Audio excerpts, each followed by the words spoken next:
In the golden decades of post-war Britain, there was a vast, unbridgeable gulf between ordinary wealth and the astronomical world of the ultra-rich.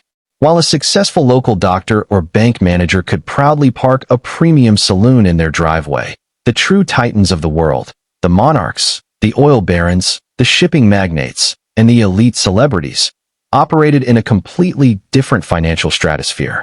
For these individuals, a motorcar wasn't just luxury transportation. It was a rolling palace, a declaration of supreme power, and an exclusive masterpiece built only for those whose wealth knew no bounds. Today on UKTORQUE, we are stepping into the elite, high-society world of vintage luxury to count down 10 ultra-rare British cars from the 1950s to the 1980s that only the super-rich could ever dream of affording. Stay with us until our number one spot, because it belongs to a controversial, handcrafted monolith that was officially launched as the most expensive production car in the world, making ordinary millionaires look completely broke. Number 10. Jaguar Mark X, the wide cabinet of power. We begin our elite countdown in 1961 with a car that completely redefined the concept of sheer automotive presence, the Jaguar Mark X. Developed as Jaguar's ultimate flagship saloon primarily aimed at the booming American luxury market and global heads of state, the Mark X was an absolute mountain of a car. It was the longest, widest, and most imposing luxury vehicle Jaguar had ever designed, featuring a low, sleek roofline combined with a fiercely wide front grille that commanded immediate respect. Beneath its massive bonnet sat the legendary 3.8-liter and later 4.2-liter triple carburetor XK engine, the exact same high-performance power plant found in the iconic E-Type sports car. This meant that this heavy, wood-lined boardroom on wheels could effortlessly sprint to 120 miles per hour, leaving everyday traffic miles behind. The interior was a sanctuary-filled world. Privilege, featuring massive burr walnut folding picnic tables in the rear, thick leather armchairs, and enough space to host a political cabinet meeting.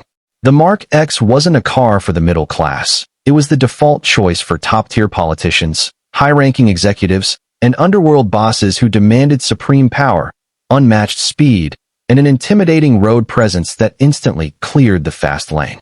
Number 9. Alvis 3-liter Series 4 TF21, the connoisseur's secret. For the ultra-wealthy individual who despised loud, vulgar displays of riches and preferred the quiet dignity of old money, there was only one choice: the Alvis TF21. Launched in 1966 as the final, ultimate evolution of the 3-liter series, the TF21 was an incredibly rare, hand-finished masterpiece with bodywork meticulously crafted by the legendary coach builders at Park Ward. To the untrained eye, its clean, elegant, and understated lines didn't shout about its astronomical price tag. But to those in high society, it was the ultimate mark of an aristocratic connoisseur. Powered by a beautifully engineered, triple SU carburetor 3-liter inline-6 engine, the TF21 could cruise silently at 120 miles per hour with a silken composure that put mass-produced sports cars to shame. Inside, the cabin was tailored like a bespoke Seville rose suit, finished with the rarest wood veneers and the finest hand-stitched Connolly leather hides. Alvis refused to build these cars on a fast assembly line. They were created slowly, with absolute precision, for a select group of wealthy lords, royal families, and low-profile millionaires. It was a car that didn't seek attention on the high street, but rather commanded absolute reverence outside a quiet country manor. Number 8.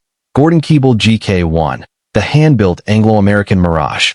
In the early 1960s, a bold British dream was born to create an elite grand tourer that would combine the absolute best of three worlds: sophisticated British engineering, gorgeous Italian styling by a young Giorgetto Giugiaro, and brutal, unkillable American V8 power. The result of this ambitious cocktail was the Gordon-Keeble GK1, introduced in 1964. It featured a lightweight, beautifully molded fiberglass body sitting on a complex, high-performance space frame chassis. Beneath the elegant Italian skin lay a massive, roaring 4.6-liter Chevrolet Corvette V8 engine. The GK1 was a phenomenal performer, capable of launching its high-society occupants across continents with breathtaking speed and effortless reliability. But this level of handcrafted perfection came with a devastating financial reality. The cost of manufacturing the GK1 was so high, and the attention to detail so obsessive, that the company lost money on almost every single vehicle they built. It was a car far too exclusive and expensive for the mainstream market, resulting in a microscopic production run of just around 100 units before the factory doors permanently closed. Today, seeing a Gordon-Keeble is an exceptionally rare privilege, representing a beautiful, high-speed mirage that only the most affluent enthusiasts of the 1960s could ever afford to park in their garages. Number 7. Bristol 411, the aviation-grade elite enigma. Bristol Cars was an automotive manufacturer unlike any other in the world. Operating out of Filton with deep roots in aerospace and fighter plane engineering, they didn't have conventional, flashy high-street showrooms. They didn't advertise to the public, and they actively avoided mainstream publicity. If you wanted to buy a brand new Bristol 411 in the 1970s, you couldn't just walk in with a bag of cash. You had to be personally vetted, respected, and accepted by the company's eccentric management. The Bristol 411, produced across 5 distinct series from 1969 to 1976, was an absolute masterpiece of high-speed aviation luxury. It utilized a massive, ultra-smooth 6.3-liter Chrysler V8 engine wrapped in a hand-formed aluminum body that was designed using aerodynamic principles meant for aircraft. It was built with an uncompromising obsession with quality. The spare wheel was hidden inside the front wing to maximize luggage space and balance weight distribution perfectly. The 411 was the ultimate elite enigma, purchased exclusively by top-tier international business tycoons, reclusive multimillionaires, and high-society aristocrats who wanted the absolute pinnacle of engineering integrity without a single drop of modern corporate compromise. Number 6. Aston Martin Lagonda, the starship of the Arab oil boom. When the covers were pulled back at the 1976 London Motor Show to reveal the brand-new Aston Martin Lagonda, it felt as though a starship had landed directly from the future. Designed by William Townes, the Lagonda featured an ultra-low, razor-sharp, geometric wedge profile that looked like absolutely nothing else on the planet. It was an incredibly bold, high-tech gamble for a traditional British brand, designed specifically to capture the massive wealth of the 1970s Arab oil boom and Wall Street elite. The Lagonda wasn't just a styling shock, it was a technological revolution. It was the very first production car in human history to feature a completely digital dashboard display, complete with futuristic, touch-sensitive switches that felt straight out of a science fiction movie. Powered by a roaring, hand-built 5.3-liter Aston Martin V8 engine, its price tag was absolutely terrifying, costing significantly more than a contemporary Rolls-Royce or a luxury London mansion. It became the ultimate status symbol for Middle Eastern sultans, flamboyant rock stars, and the world's most powerful billionaires who wanted to completely shock society every time they glided silently into view. Number 5. Daimler DS 420 Limousine. The sovereign sanctuary, the Daimler DS 420, introduced in 1968, was a vehicle that completely bypassed the concept of ordinary consumer ownership. This massive, heavy, and grandly upright limousine was built strictly for the world's most powerful institutions and elite figures. For decades, it was the official, definitive transport for the British royal family, most famously adored by Her Majesty Queen Elizabeth, the Queen Mother, as well as courts of royalty across Europe, prime ministers, and foreign diplomats. Inside the DS-420, the driver's cabin was separated from the rear passengers by a thick, electrically operated glass division partition.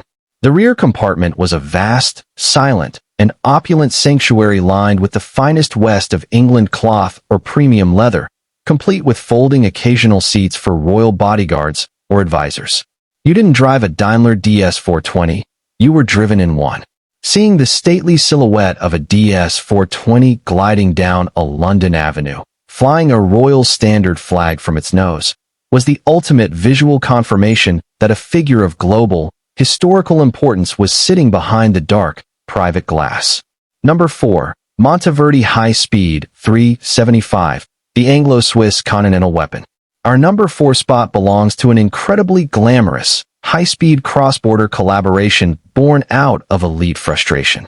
When Swiss luxury car dealer Peter Monteverdi had a falling out with Enzo Ferrari, he decided to build his own ultimate GT car to crush the Italian competition. The result was the spectacular Monteverdi High-Speed 375 series, featuring beautiful, hand-formed bodies built by the elite coach builders at Fissor in Italy, sitting on sophisticated chassis units heavily developed with British engineering expertise.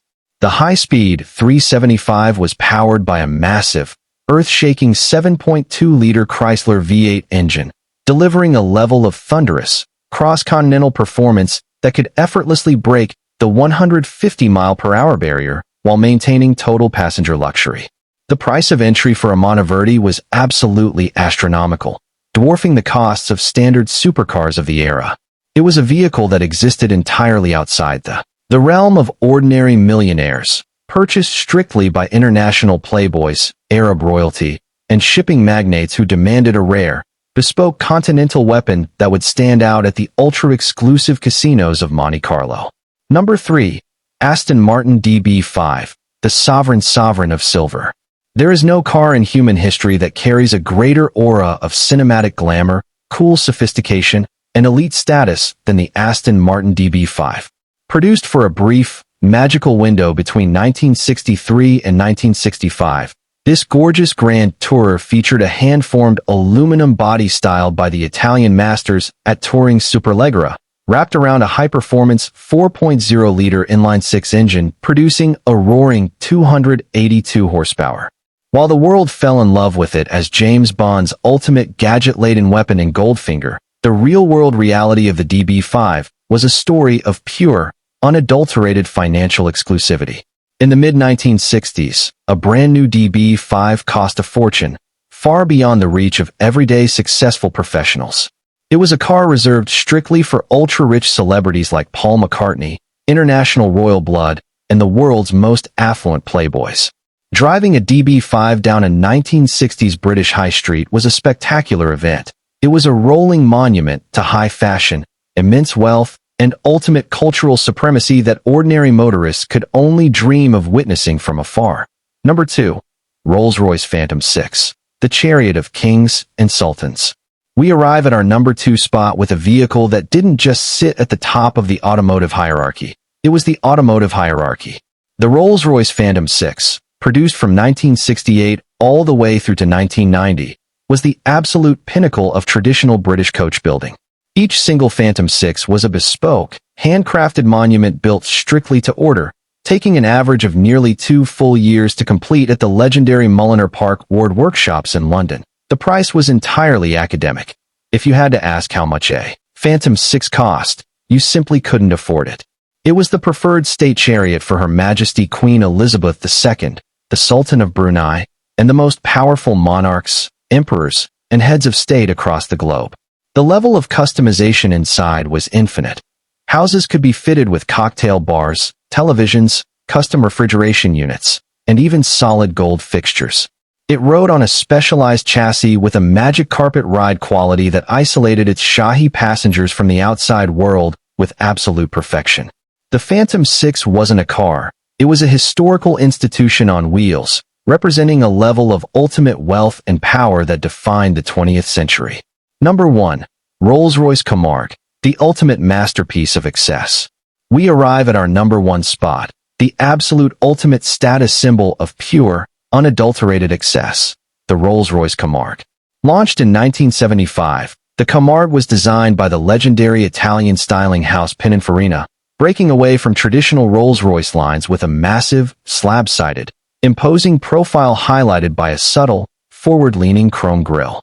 It was a design that polarized the public instantly, but its real shockwave was felt in the global financial markets. Upon its release, the Rolls-Royce Camargue was officially crowned as the most expensive production car in the entire world. Its price tag was double that of a standard Rolls-Royce Silver Shadow, and easily surpassed the cost of multiple luxury homes combined. It featured the world's most advanced, highly sophisticated split-level automatic climate control system, a mechanical marvel that took years for Rolls-Royce to perfect. The Camargue was built for a tier of society where money was completely meaningless, a world where billionaire oil sheiks and international industrial titans bought vehicles purely because they were the most expensive things available. It remains the ultimate monument to post-war British luxury, a car so staggeringly exclusive that it made the wealthy look ordinary and the ultra-rich look like gods. The history of these 10 magnificent machines serves as a beautiful reminder of a golden era when British engineering and craftsmanship sat proudly at the absolute summit of global luxury, creating rolling palaces that defined the very meaning of ultimate status. Subscribe to UKTORQUE for more unvarnished, nostalgic chapters from our rich automotive past, and let us know in the comments below. If money was no object, which of these ultra-rich legends would you choose to rule the road today?